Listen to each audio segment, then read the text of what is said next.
Good day students. मेरा नाम विवेक श्रीवास्तव है और मैं एज एजुकेशन से हूँ। बेसिकली हम लोग आगे की क्लास आज स्टार्ट करने जा रहे हैं जो कि फंडामेंटल से रिलेट करती है। हम लोगों ने लास्ट टाइम पे जो पढ़ा था वो आउटपुट डिवाइसेस पढ़ रहे थे। आउटपुट डिवाइसेस में हम लोग software output devices, hardware output devices, जिनमें प्रिंटर्स पे आए थे। प्रिंटर्स में भी हमारे दो तरीके के प्रिंटर्स थे, एक नॉन इम्पैक्ट और इम्पैक्ट प्रिंटर्स। तो अभी हम लोग इम्पैक्ट प्रिंटर्स पढ़ रहे थे। इम्पैक्ट प्रिंटर्स भी दो पार्ट्स में डिवाइड थे, एक तो कैरेक्टर प्रिंटर्स और दूसरे लाइन प्रिंटर्स। तो हम लोगों ने कैरेक्टर प्रिंटर्स कंप्लीट कर लिया था, जिसमें मैंने आपको डीएमपी यानी डॉट मैट्रिक्स प्रिंटर के बारे में बताया था और डिजिटल प्रिंटर्स के बारे में बताया था। तो आज का जो हमारा टॉपिक होगा वो है लाइन प्रिंटर। हम लोग अगर देखें तो 80 नंबर पेज आप देखेंगे तो 80 नंबर पेज पर यू विल फाइंड कि यहाँ पर लाइन प्रिंटर लिखा हुआ है। कैरेक्टर प्रिंटर्स जब एक बार में एक कैरेक्टर प्रिंट कर रहा था, तो बट नेचुरल है कि लाइन प्रिंटर एक बार में एक लाइन को प्रिंट करेगा।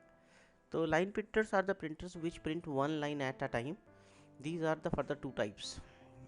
इसमें जो बोल रहा है वो ये कह रहा है कि लाइन प्रिंटर्स एक बार में एक लाइन प्रिंट करता है और ये दो प्रकार के हैं। अभी अगर हम बात करें कि कैरेक्टर प्रिंटर्स तो एक बार में कैरेक्टर प्रिंट करते थे और जब लाइन प्रिंटर तो एक बार में लाइन प्रिंट करता है, तो कहीं ना कहीं आप देख सकते हैं कि स्पीड की अगर बात करी जाए तो लाइन प्रिंटर्स तो ऐसे ही पता चल रहा है कि जो इसकी स्पीड है प्रिंटिंग की वो कैरेक्टर प्रिंटर से ज़्यादा होती है। अब इसमें दो प्रिंटर्स हैं, एक आपका ड्रम प्रिंटर है और एक आपका चेन प्रिंटर है। तो इसमें the printer is like a drum in shape, so called drum printer. जो इसका प्रिंटर होता है वो ड्रम टाइप का शेप होता है, उसका आकार जो होता है, इसलिए इसको ड्रम प्रिंटर कहा जाता है। The surface of a drum is divided into number of tracks. जो हमारा ये जो ड्रम आप देख रहे हो, इसका जो ये सरफेस है ये ट्रैक्स में डिवाइड है। Total tracks are equal to size of paper. मतलब ये इनका जो अगर आप इसको ओपन करो सीधे तो ये बिल्कुल एक पेपर के साइज का होता है। A paper width of 132 characters and drum will have 132 tracks. यानी कि अगर आप पेपर का साइज़ देखोगे तो पेपर को अगर आप डिवाइड करते हो तो उसमें 132 कैरेक्टर्स आते हैं और इसमें भी 132 कैरेक्टर ही ट्रैक्ड हैं। तो इसमें होता क्या है कि कैरेक्टर जो होते हैं वो इन ट्रैक्स पर इम्बोज्ड होते हैं, उभरे हुए होते हैं। और इसमें एक बार में the different character set available in the market, बहुत सारे कैरेक्टर सेट्स अवेलेबल होते हैं, जिसमें 48 कैरेक्टर सेट्स टाइप के हैं, 64 और 96 कैरेक्टर सेट्स हैं। इसमें क्या होता है कि जब वो एक रोटेशन पूरा कंप्लीट करता है तो एक लाइन प्रिंट करता है। यानी कि पहला जो कैरेक्टर होगा वो पहले ट्रैक से लेगा, दूसरा जो कैरेक्टर होगा वो दूसरे ट्रैक से लेगा, तीसरा जो कैरेक्टर होगा वो तीसरे ट्रैक से लेगा। तो इस तरीके से कर करके ये रोटेट होता जाता है और ये मीडिया को टच करता है और मीडिया को टच करने पर ये हमारे पेपर पर प्रिंट करता है। ड्रम प्रिंटर्स काफ़ी फास्ट होते हैं स्पीड में और ये कम से कम 300 से लेकर के 2000 लाइंस पर मिनट प्रिंट करने की कैपेसिटी रखते हैं। आप देख सकते हैं इस प्रिंटर को, मैं आप थोड़ा बड़ा करता हूँ, यहाँ पर आप देख सकते हैं। ये देखिए इसका जो वर्किंग मॉड्यूल है वो इस तरीके से है। अभी ये जो है आप ये देख सकते हैं, ये हेड है जो कि यहाँ पर हैमरिंग होती है और इस हैमरिंग से ये रिबन होता है। इस रिबन के कारण ये पेपर है, इस पेपर पर प्रिंट होता है। ये देखना ना, ये जो वाइट एरिया है ये पेपर है। तो ये इस तरीके से मूव करता है, ये जो हैमर है ये पूरा इस तरफ से मूव करता है पेपर पर और ये फर्स्ट कैरेक्टर, फिर ये घूम जाता है, दूसरा कैरेक्टर, तीसरा कैरेक्टर, इस तरीके से प्रिंट करता है। और इसमें आप देख सकते हैं कि एक ट्रैक में एक सिंगल कैरेक्टर्स की लाइन है पूरी। जैसे ये पूरी डी की है, ये पूरी ई की है, ये पूरी ए की है, इस तरीके से करके पूरी लाइन है। अभी ये जब घूमना स्टार्ट करता है, मान लेते हैं एप्पल है, तो ये हैमर जो है जब ए आएगा तो यहाँ पर स्ट्रोक करेगा, उसके बाद ये और घूमता जाएगा, फिर जब इस वाली ट्रैक में जब पी आएगा तो वो यहाँ पे स्ट्रोक करेगा, फिर इस लाइन में जहाँ पी आएगा वो इस पे भी स्ट्रोक करेगा, फिर इस लाइन पे एल आएगा तो स्ट्रोक करेगा, इस लाइन पे ई आएगा तो स्ट्रोक करेगा। इस तरीके से जब ये पूरा लाइन एक बार में प्रिंट हो जाएगी, उसके बाद ये पेपर नेक्स्ट लाइन के लिए बढ़ेगा और ये फिर ड्रम उसी तरीके से काम करना स्टार्ट करेगा। तो ये जो ड्रम प्रिंटर है इसकी जो वर्किंग है वो इस तरीके से होती है। और अगर हम इस प्रिंटर की एडवांटेजेस की बात करें तो ये बहुत हाई स्पीड है in comparison of character printers. Character printers के कंपैरिजन में काफ़ी तेज़ काम करता है और डिसएडवांटेजेस की बात करें तो वो ये है कि पहली चीज़ तो ये बहुत एक्सपेंसिव बैठते हैं, ये प्रिंटर सस्ते नहीं आते हैं। और character fonts can not B change, मतलब इसमें जो है हम फॉन्ट चेंज नहीं कर सकते क्योंकि इसमें ऑलरेडी कैरेक्टर्स पहले से इम्बोज्ड हैं। तो ये वही कैरेक्टर्स प्रिंट करेगा जो कि इसके अंदर इम्बोज्ड है। तो अगर हम फॉन्ट चेंज करते हैं, जैसे आज की डेट में हम लोग देखते हैं कि कोई भी चीज़ बना रहे हैं उसमें इतने स्टाइलिश फॉन्ट इस्तेमाल होते हैं, वो यहाँ पर विजुलाइज तो हो जाएंगे लेकिन इसमें प्रिंटिंग नहीं होगी। इसमें जो फॉन्ट, जो कैरेक्टर यहाँ इम्बोज्ड है, केवल उसी के अंदर वही कैरेक्टर्स प्रिंट होंगे। तो ये है आपके ड्रम प्रिंटर। आगे बढ़ते हैं तो आगे आप देख सकते हैं कि यहाँ पर हम लोग बात कर सकते हैं चेन प्रिंटर की, जो कि ये भी एक लाइन प्रिंटर है। इस प्रिंटर में भी वैसे कैरेक्टर सेट्स होते हैं, बट ये जैसे ये ड्रम के रूप में काम कर रहा था, ये उस तरीके से काम नहीं करता। ये जैसे एक साइकिल, एक बाइसाइकिल में आप देखते हैं कि एक चेन होती है, उस तरीके से कैरेक्टर्स की चेन होती है। और ये जो वो घूमता रहता है बाकायदा, और जो कैरेक्टर जिस जगह पर आ रहा होता है वो वहाँ पर जब जैसे ही आता है तो स्ट्रोकिंग हो जाती है और ये चीज़ प्रिंट हो जाती है।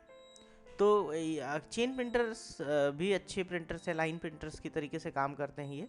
और इसके एडवांटेजेस हैं कि इसके अंदर फॉन्ट चेंज होता है, character font can easily be changed, इसमें हम चेंज कर सकते हैं।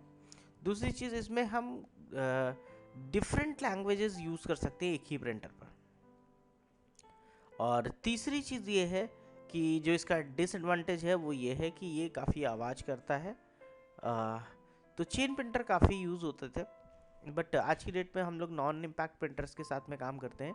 नॉन इम्पैक्ट प्रिंटर्स की अगर हम लोग बात करें तो नॉन इम्पैक्ट प्रिंटर्स वो प्रिंटर्स होते हैं जो जिसमें रिबन नहीं होता है, जो मीडिया को टच करते ही नहीं है और बगैर मीडिया को टच करे काम करते हैं, और ये एक बार में पूरा पूरा पेज प्रिंट करते हैं। तो इनको पेज प्रिंटर्स भी कहा जाता है, और ये काफ़ी स्पीडी होते हैं। इसमें दो तरीके के प्रिंटर्स हम लोगों के पास सामने हैं, एक है लेज़र प्रिंटर, दूसरा है इंकजेट प्रिंटर्स। लेज़र प्रिंटर्स की बात करें तो लेज़र प्रिंटर्स कुछ इस तरीके से काम करता है। आपने देखा होगा कि इस तरीके से होता है लेज़र प्रिंटर। बहुत सारी कंपनीज़ हैं, HP है, सैमसंग है, कैनन है, ब्रदर है, बहुत सारी कंपनीज़ के लेज़र प्रिंटर्स आते हैं और ये बहुत तेज़ काम करते हैं। और सबसे बड़ी बात ये है कि इनके जो सस्ते प्रिंटर्स आते हैं वो केवल ब्लैक प्रिंट करते हैं, यानी कि इसके अंदर केवल एक टोनर पड़ा होता है, उस टोनर के कारण केवल ब्लैक प्रिंट होता है। तो जो नॉन इम्पैक्ट प्रिंटर्स के प्रॉपर्टीज़ हैं वो ये हैं कि ये इम्पैक्ट प्रिंटर्स के कंपैरिजन में काफ़ी फास्ट होते हैं, इनके अंदर बिल्कुल भी आवाज़ नहीं होती है, इनकी जो प्रिंटिंग क्वालिटी होती है वो बहुत हाई क्वालिटी होती है, बहुत अच्छा प्रिंट देते हैं। और सबसे बड़ी जो बात है वो ये है कि ये डिफरेंट टाइप्स के फॉन्ट्स सपोर्ट करते हैं और डिफरेंट टाइप्स के कैरेक्टर साइजेस को सपोर्ट करते हैं। यानी अलग अलग फॉन्ट्स आप यहाँ पे दे सकते हैं, अलग अलग फॉन्ट के साइज़ आप यहाँ पर दे सकते हैं, और ये सब कुछ उसी तरीके से प्रिंट करेगा। ये जितने भी नॉन इम्पैक्ट प्रिंटर्स होते हैं मैं उनकी बात कर रहा हूँ। अभी यहाँ पर लेज़र प्रिंटर्स की अगर बात करें तो ये नॉन इम्पैक्ट पेज प्रिंटर होता है, और ये प्रिंट करने के लिए कैसा काम करता है कि they use laser light to produce the dots needed to form the character to be printed on the page. ये क्या करता है, एक लेज़र लाइट को क्रिएट करता है और जिससे कि डॉट्स बनते हैं, और उसके बाद उन डॉट्स से पिक्सल, मतलब मीन्स वो पिक्सल्स बनते हैं, और फिर उसके बाद उनसे कैरेक्टर्स प्रिंट होते हैं हमारे पेज पर। तो ये बहुत अच्छा और बहुत यूनिक तरीके से काम करता है। और मैंने आपको बताया कि इसमें कोई रिबन नहीं होता है, इसमें आपका वो लेज़र होता है, ठीक है, टोनर होता है, और जो टोनर होता है उसके अंदर ब्लैक कलर का एक पाउडर पड़ता है, मतलब इसमें कोई भी वेट इंक नहीं होती, गीली इंक नहीं होती है। तो इसमें वो पाउडर पड़ता है, और उस पाउडर पहले तो वो लेज़र पेपर पर डॉट्स क्रिएट करता है, फिर उसमें कैरेक्टर्स बनते हैं, और फिर वो जब ऊपर आता है तो वो कैरेक्टर्स फिर ऊपर लेज़र बीम के थ्रू उस पर प्रिंट होते चले जाते हैं। तो ये लेज़र प्रिंटर्स की जो वर्किंग है वो इस तरीके की है। एडवांटेजेस ये हैं कि ये बहुत हाई स्पीड होता है, बहुत तेज़ी से काम करता है। मींस कैरेक्टर प्रिंटर एक बार में कैरेक्टर प्रिंट कर रहा था, लाइन प्रिंटर एक बार में लाइन प्रिंट कर रहा था, बट ये तो पेज प्रिंटर है तो एक बार में पूरा पेज प्रिंट करेगा। तो बट नेचुरल है कि इसकी जो स्पीड होगी वो काफ़ी ज़्यादा होगी। दूसरी, इसका जो आउटपुट होता है वो बहुत हाई क्वालिटी होता है। जो आपको इसमें क्वालिटी मिलती है प्रिंटिंग की, वो बहुत बढ़िया मिलती है।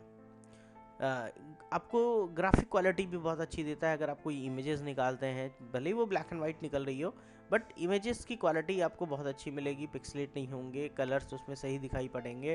तो ग्राफिक्स की क्वालिटी भी आपको इसके अंदर मिलती है।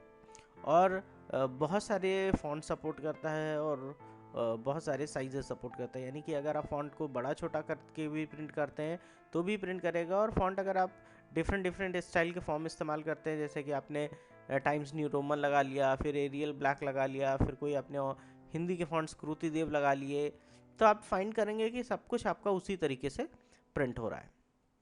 अभी हम लोग डिसएडवांटेजेस की बात करें तो लेज़र प्रिंटर काफ़ी महंगे होते हैं। मिनिमम स्टार्टिंग जो है वो लगभग 7000 के अराउंड से हो जाती है, जिसमें आपको ब्लैक प्रिंटर ही मिलेगा जो ब्लैक प्रिंटिंग कर पाएगा। बट आप चाहते हैं तो लेज़र प्रिंटिंग प्रिंटर्स में कलर प्रिंटर्स भी आज की डेट में अवेलेबल हो गए हैं, बट सब बहुत कॉस्टली होंगे। आप ये मान के चलिए कि अच्छे प्रिंटर्स आपको 2 लाख, 2.5 लाख, 3 लाख इस रेंज में भी मिलेंगे। तो लेज़र प्रिंटर्स बहुत चूँकि इनका क्वालिटी बड़ा अच्छा होता है, इसलिए थोड़ा सा इनकी कॉस्ट कहीं ना कहीं इफेक्टिव होती है। अच्छा, इसके बाद क्या है कि can not be use to produce multiple copies of the document in a single printing. इनका कहने का मतलब ये है कि ये जो multiple copies of a document in single printings means ये एक साथ में मल्टीपल कॉपीज एक डॉक्यूमेंट की नहीं प्रिंट करते। मीन्स एक डॉक्यूमेंट्स के एक पेज की तो मल्टीपल कॉपीज़ कर सकते हैं, लेकिन डॉक्यूमेंट्स की मल्टीपल कॉपीज़ नहीं प्रिंट करेंगे। बट ये तो प्रिंट पेज सेटअप और प्रिंट सेटअप की प्रॉपर्टीज़ आ चुकी हैं। अब आप उसमें देखेंगे तो कोलेट जैसे ऑप्शंस अवेलेबल हैं, जिनमें कोलेट ऑप्शंस के थ्रू आप ऐसा काम चाहें तो करा सकते हैं। बट ये वन टाइम पे वन पेज ही प्रिंट करेगा। अभी आगे बढ़ते हैं तो आप यू विल फाइंड कि इंकजेट प्रिंटर्स हम यहाँ पे बात करें, इंकजेट भी नॉन इम्पैक्ट प्रिंटर होते हैं। और इस समय तो न्यू टेक्नोलॉजी है। आप यहाँ पर क्या होता है कि स्प्रे करके इंक का पेपर पर कैरेक्टर्स या इमेजेस प्रिंट करी जाती हैं। और सबसे बड़ी बात है कि इंकजेट प्रिंटर्स भी बहुत हाई क्वालिटी आउटपुट को प्रेजेंट करते हैं, तो और काफ़ी सस्ते भी है। दूसरी चीज़ ये है कि प्रिंटिंग कॉस्ट तो इनकी महंगी पड़ती है, लेकिन आप प्रिंटर्स की कॉस्ट इसमें बहुत महंगी नहीं पड़ती है। आपको 2000 रुपये से प्रिंटर्स अवेलेबल हो जाएंगे। और सबसे बड़ी बात ये है कि ये कलर प्रिंट करते हैं। आप इसमें कलर प्रिंटिंग भी कर सकते हैं, आप इसमें ब्लैक एंड वाइट प्रिंटिंग्स भी कर सकते हैं, और फ़ोटोज़ भी निकाल सकते हैं। तो कहीं ना कहीं ये बहुत ज़्यादा यूज़ में है। बच्चों इनमें प्रोजेक्ट्स होते हैं अपने स्कूल के, वो भी बनाते हैं, फ़ोटोज़ भी निकालते हैं। लेकिन इनकी जो प्रिंटिंग कॉस्ट होती है, अगर हम बात करें कि लेज़र प्रिंटर्स की प्रिंटिंग कॉस्ट की, तो शायद 50 पैसे या 60 पैसे के अराउंड हमें एक पेपर की प्रिंटिंग जाती है। वहीं पर इसमें जो होती है वो लगभग 2 रुपये 3 रुपये भी प्रिंटिंग कॉस्ट जाती है। तो ये प्रिंटिंग कॉस्ट इनकी महंगी पड़ती है इंकजेट प्रिंटर्स की, और in comparison of laser printers. Advantages की बात करें तो बहुत हाई क्वालिटी है। आप पिक्चर्स निकालेंगे, आपको बिल्कुल मज़ा आ जाएगी। आप कोई भी अगर अच्छा प्रिंटर है आपके पास, रिलायबल है, यानी कि भरोसेमंद है। आप इसको चलाइए, कोई प्रॉब्लम नहीं है। इसके अंदर जो है जो कार्ट्रिजेस लगती हैं, उन कार्ट्रिजेस को आप चेंज करते रहिए। अगर आप उनको रफल ना करा करके आप ओरिजिनल कार्ट्रिज इस्तेमाल करें, तो आपके प्रिंटर की लाइफ भी आपको मिलेगी, और आपकी जो प्रिंटिंग क्वालिटी होगी वो भी बहुत अच्छी मिलेगी। डिसएडवांटेजेस हैं expensive as cost per page in high. मतलब मैंने आपको जैसे बताया ना कि प्रिंटिंग कॉस्ट इसकी महंगी बैठती है। तो अगर आप कंपेयर करें कि एक पेज की प्रिंटिंग कॉस्ट लेज़र प्रिंटर की और इसके पर पेज की प्रिंटिंग कॉस्ट, तो इसकी प्रिंटिंग कॉस्ट काफ़ी महंगी बैठती है। और ये लेज़र प्रिंटर के कंपैरिजन में बहुत स्लो होते हैं, क्योंकि ये कार्ट्रिजेस बेस होते हैं, और इसमें इंक स्प्रे होती है, और उसके बाद उससे पिक्सेल्स बनते हैं, और उसके बाद उससे आउटपुट जनरेट किया जाता है। तो ये थोड़ा स्लोअर होता है। और बहुत अच्छी अच्छी कंपनीज़ के प्रिंटर्स अवेलेबल हैं, कैनन है, HP है, और आपके ब्रदर हैं, तो इसमें तो टैंक प्रिंटर्स भी अब आ गए हैं, क्योंकि कार्ट्रिजेस काफ़ी छोटी होती हैं तो वो बहुत जल्दी ख़त्म हो जाती है, तो हमें फिर से रिफिलिंग कराना पड़ता है या नई कार्ट्रिजेस लेनी पड़ती है। तो अभी मार्केट में टैंक प्रिंटर्स अवेलेबल होंगे जिसमें आप ज़्यादा इंक स्टोर कर सकते हैं, और ज़्यादा इंक स्टोर होने के कारण ये इतनी जल्दी आपका इंक इसमें नहीं डालने की ज़रूरत पड़ती है और ना ही खाली होती है। तो ये हमारे प्रिंटर्स थे, हम लोगों ने पूरे प्रिंटर्स की जानकारी करी। मुझे लगता है कि आपको बहुत अच्छे से समझ में आया होगा कि कितने तरीके के प्रिंटर्स हैं। ये वो प्रिंटर्स हैं जो हम यूज़ करते हैं, लेकिन इसके अलावा भी बहुत सारे प्रिंटर्स आते हैं जिनके बारे में आप आगे जब पढ़ोगे तो आप देखोगे। या ड्राफ्टिंग होती है, जैसे फ्लेक्स, आपने देखे होंगे कि बहुत बड़े बड़े बोर्ड्स लगे होते हैं, तो वो जो फ्लेक्स होता है बेसिकली वो फ्लेक्स बोर्ड बोले जाते हैं। उनको प्रिंट करने के लिए भी प्रिंटर होता है जो काफ़ी बड़े बड़े मीडिया पे प्रिंट करता है, फ्लेक्स मीडिया पे प्रिंट करता है। वो भी प्रिंटर है, और वो प्रिंटर भी कंप्यूटर से कनेक्ट करके चलाया जाता है, कंप्यूटर से जोड़ करके ही चलाया जाता है। बट वो डिफरेंट प्रिंटर्स हो गए। तो वहाँ पर क्या है कि वो फ्लेक्स प्रिंटर्स हो गए, इसी तरीके से मैप्स बनते हैं, उसके ड्राफ्टिंग के प्रिंटर्स हो गए, प्लाटर्स हो गए। तो ये सारी चीज़ें हैं। तो ये भी एक टाइप ऑफ प्रिंटर था। मेरे ख्याल से अब आपको प्रिंटर में कोई डाउट नहीं बचा होगा। अभी आउटपुट डिवाइस में अगर हम और बात करें तो हमारे पास एक नेक्स्ट आउटपुट डिवाइस होता है स्पीकर। बहुत अच्छा लगता है जब हम गेम खेलते हैं तो बहुत अच्छी अच्छी साउंड्स आती हैं, म्यूज़िक्स बजती है, हमें गाने सुनने होते हैं तो बहुत अच्छा लगता है। तो स्पीकर्स भी एक आउटपुट डिवाइस है, क्योंकि इसमें जो सिग्नल्स आउटपुट में आते हैं वो हमें सुनाई पड़ते हैं। और स्पीकर्स के लिए बेसिकली क्या होता है कि इसके लिए सेपरेटेड सर्किट्स होते हैं जो कि मदरबोर्ड में डिज़ाइन किए जाते हैं, और उनसे आप आउटपुट ले सकते हैं, और वो आउटपुट स्पीकर में साउंड की फॉर्म में आपको मिलता है। तो स्पीकर भी आपका एक आउटपुट डिवाइस है। और मैंने आपको अभी ड्राफ्टिंग करने के लिए बताया था, तो ये जैसे बिल्डिंग के नक्शे छपते हैं, मैप छपते हैं, तो आर्किटेक्ट्स इसका बहुत इस्तेमाल करते हैं। तो ये प्लॉटर मशीन है, ये भी एक प्रकार का प्रिंटर है जो कि आउटपुट डिवाइस के ही अंतर्गत आएगा। तो प्लॉटर यहाँ पर हम लोग इस्तेमाल करते हैं। तो ये सब आउटपुट डिवाइसेस थे। मेरे ख्याल से आपको आउटपुट डिवाइसेस में कोई प्रॉब्लम नहीं बची होगी। आई होप कि अच्छे से समझ में आया होगा। अगर आपको कोई प्रॉब्लम है भी तो आप education@gmail.com पर मुझे भेज सकते हैं। और ये स्टार्ट होता है तो स्टार्टिंग में आता है, आप उस पर 9935195999 पर आप मुझे कॉल करिए, और आपको कोई डाउट होता है तो आप मेरे से डिस्कस कर सकते हैं। वो मेरा व्हाट्सअप नंबर भी है, आप मेरे साथ व्हाट्सअप भी कनेक्ट हो सकते हैं। तो लॉट्स ऑफ थैंक्स, और अच्छे से पढ़िए। फंडामेंटल आपका क्लियर हो गया है। अब आप अपनी लॉगिन आईडी पासवर्ड ले करके अपने इंस्टीट्यूट से इसका एग्ज़ाम दे सकते हैं, और एग्ज़ाम दे करके आप ये ज़रूर चेक करिए कि आप का जो स्टेटस है, आपका जो लेवल है वो कहाँ तक आया। क्योंकि जब आप वर्किंग करने जाते हैं तो आपको जितनी अच्छी नॉलेज होती है, आपका परफॉर्मेंस उस पर बेस होता है, और परफॉर्मेंस पे ही सैलरी बेस करती है। तो मेरी ये ज़रूर आशा रहेगी कि आप अच्छी जॉब में जाएं, आप बहुत तरक्की करें, आपको एक हाई स्किल सैलरी मिले। Thank you.